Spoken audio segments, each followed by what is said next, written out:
Time trialling. It's a vital tool in any kit bag of a Grand Tour contender.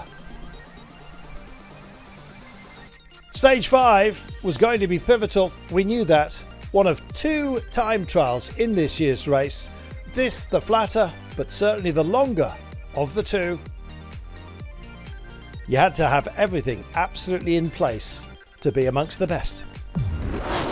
Just here in the paddock ahead of the TT, we've got Tish Benoot just warming up over there, got an ice vest on, the cooling system in place. Lots of activity, as you'd expect, outside the Visma Lisa bike bus.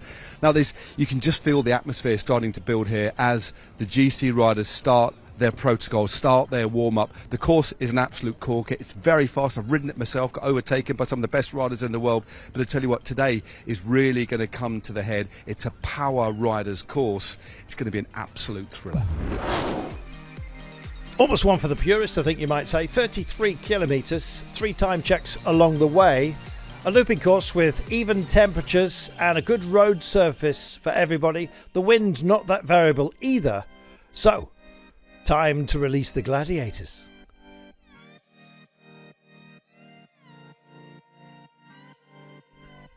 There are 2 time trials, as we mentioned. One is a climbing time trial. This relatively flat but with fast sections and indeed a very technical finale.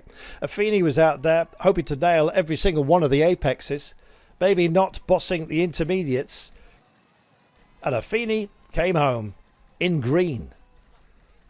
That time nearly 30 seconds to the good, and showing what sort of pace you need out there. Over 53 kilometres an hour would be required to get yourself on a podium. Bruno Amarai, French champion, carrying the tricolour too. Great applause, and Affini's time looked under threat. They were hoping it would get there, ultimately just outside by 2.47 seconds. Affini knew how close that was. On the rollers, of course, those who would conquer.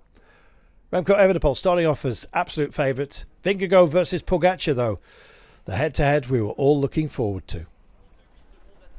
Lipovitz, he carries German hopes to be a Grand Tour star, and he rode like one today, the young German. Brilliant.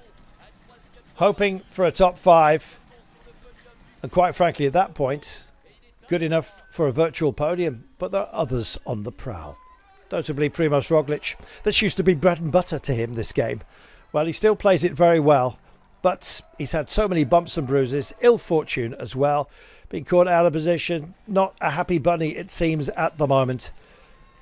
Roglic, solid time, I think it's fair to say. And what about the time of this man?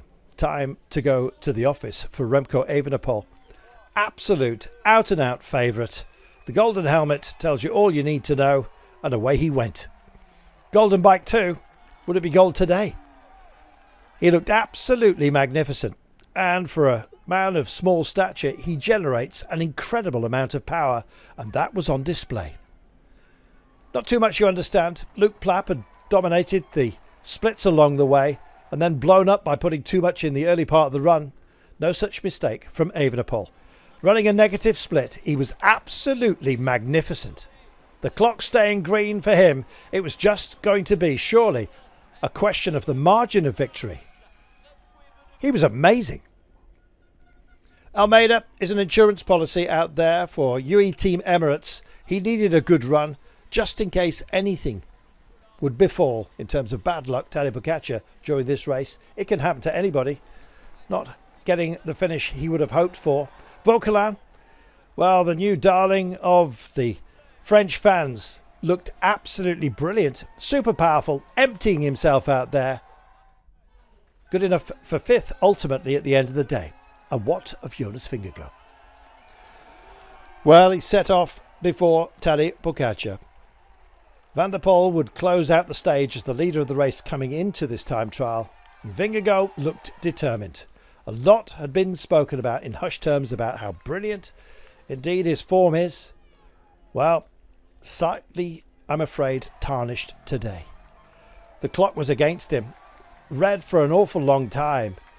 And we were hearing the splits that Tadej Pogacar was posting out there during Vingegaard's run, and it wasn't good news, I'm afraid, for the day.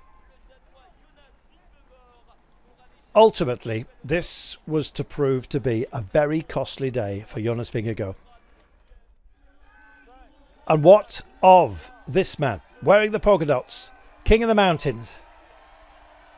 A good run, well, that would garner him yellow.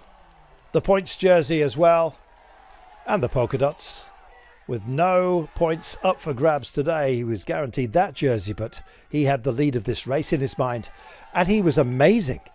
He was out there. Not only was he beating Jonas Vingegaard, he was also maintaining the pace that had been put out there by Remco Evenepoel. Look at this. Absolutely pushing the elbow, nearly pushing into the barriers. Got away with it, but that indeed is a measure of the man. Swashbuckling he is, and this was amazing.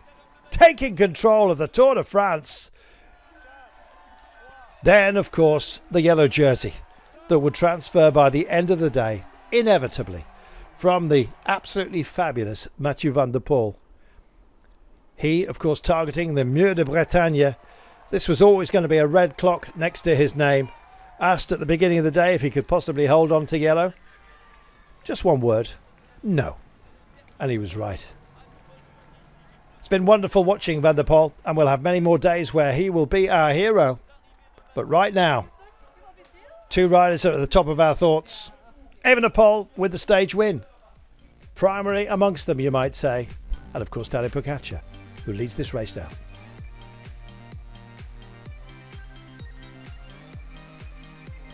Evenepoel taking the day ahead of Pogacar, Fini, Amarai and Vauquelin.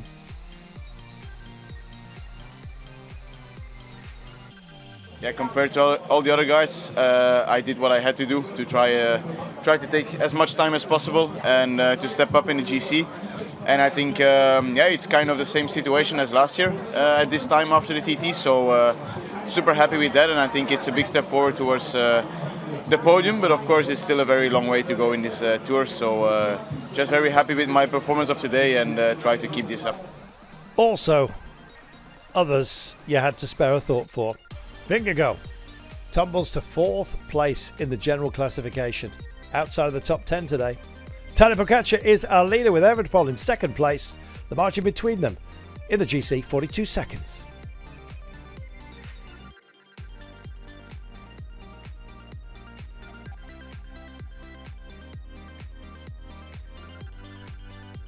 And so, what about tomorrow? We go racing again. Vire. Out of the back door, there's some climbs which will beg a breakaway. And then, of course, a lumpy finale.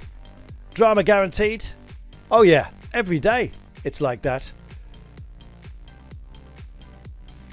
How do we survive emotionally? How do they survive physically? It's a big question. Vire Normand, our destination.